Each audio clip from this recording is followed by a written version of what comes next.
Bonjour à tous, bienvenue pour ce nouveau tutoriel.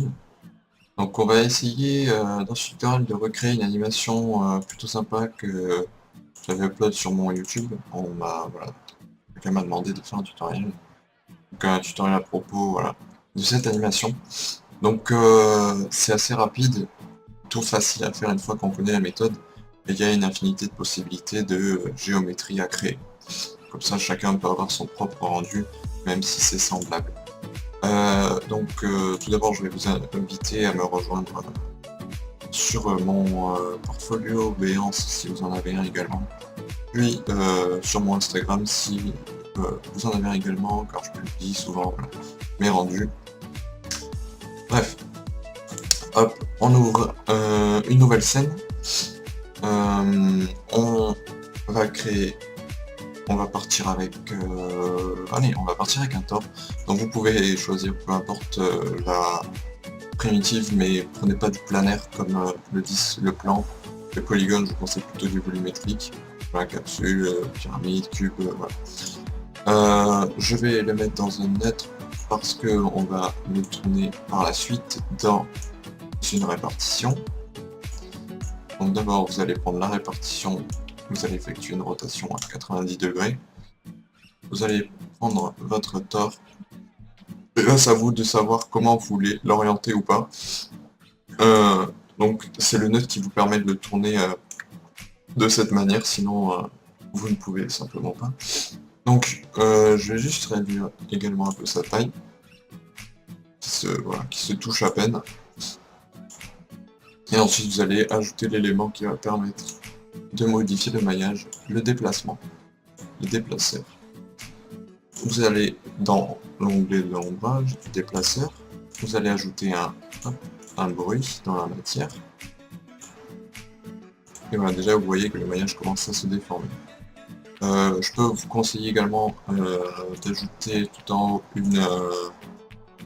un hypernerve pour juste rajouter des polygones pour que ce soit un peu plus clean au niveau des géométries, parce qu'on peut arriver vraiment à des géométries très bizarres, mais vous pouvez complètement la désactiver, et si vous voulez aussi jouer avec le nombre de polygones pour que ça fasse du low poly, un maillage low poly qui vous semble correct. Donc là vous pouvez augmenter, diminuer la taille de votre bruit, peu importe, mais pour que ce soit plus visible, vous allez simplement augmenter la hauteur. Voilà, donc là, hauteur négative, positive, c'est comme vous voulez, c'est vous qui jouez avec. Moi j'aime bien tourner autour de 250. En général, c'est comme ça.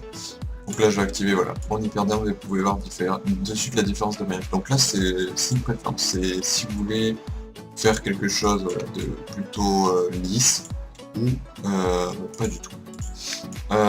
Donc voilà, vous avez déjà, vous pouvez texturer, éclairer et rendre votre scène, et vous pouvez, déjà c'est fini en quelques minutes, en quelques clics, et il faut juste simplement connaître la méthode.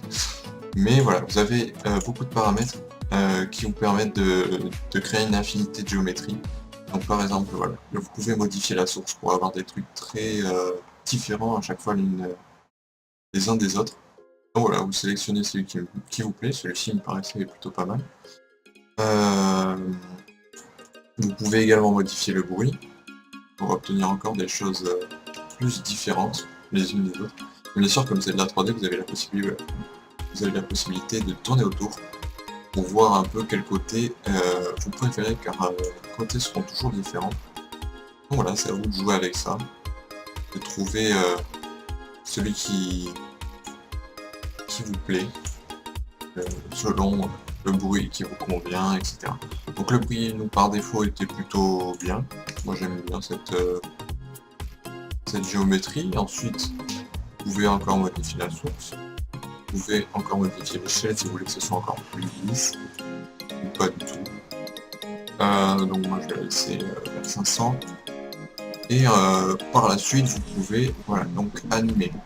Vous pouvez ajouter une vitesse d'animation plus ou moins rapide, et vous voyez que le maillage va se déformer, va créer de nouvelles géométries à l'infini. Peu importe combien de frames vous avez, ce sera toujours quelque chose de différent, et et ça ne sera pas une boucle. Donc voilà, vous avez la base de votre élément. Et maintenant, c'est à vous d'éclairer votre scène, de créer une texture. Voilà, on va mettre, je sais pas, on va mettre du bleu-vert. Allez, on va ajouter une réflexion. Voilà, pas trop fort pour pas trop prendre du temps de rendu si vous le souhaitez, parce qu'il y a beaucoup de polygones. Vous pouvez ajouter un Fresnel, diminuer également. On peut retourner sur la spécularité, augmenter son intensité, et voilà, vous appliquez ça à votre objet.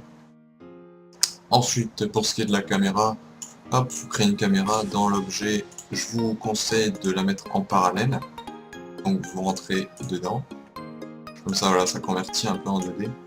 Et ensuite, ce que je vous conseille, c'est de l'orienter vraiment pile en face de votre objet. Hop, en Y, on la met donc à 0 pour que ce soit centré. Et après, c'est à vous de jouer sur le zoom, selon votre animation, si ça va déborder ou pas. Ensuite, vous pouvez ajouter des lumières. Hop, on va sortir de la caméra. Ajouter des lumières pour la réflexion. C'est vraiment comme bon vous semble, comme vous souhaitez l'éclairer. Vous pouvez, plein de types d'éclairage maintenant, c'est faisable très facilement. Et ensuite, je vous conseille dans les paramètres de rendu, évidemment d'activer l'illumination globale et l'occlusion blanche pour avoir un rendu vraiment plus réaliste. Et voilà, vous êtes prêt pour faire votre rendu. Et voilà, pour partager tout simplement votre création qui est finalement très simple à faire et rapide au rendu également, si vous voulez une image fixe. Voilà, j'espère que ce tutoriel vous aura plu. N'hésitez pas à me dire ce que vous en avez pensé, si vous avez des critiques à me faire pour que je m'améliore, si j'ai l'occasion d'en effectuer d'autres. Donc voilà, ça me fait extrêmement plaisir également, un petit like et un abonnement si ce n'est pas déjà fait. Allez, à la prochaine!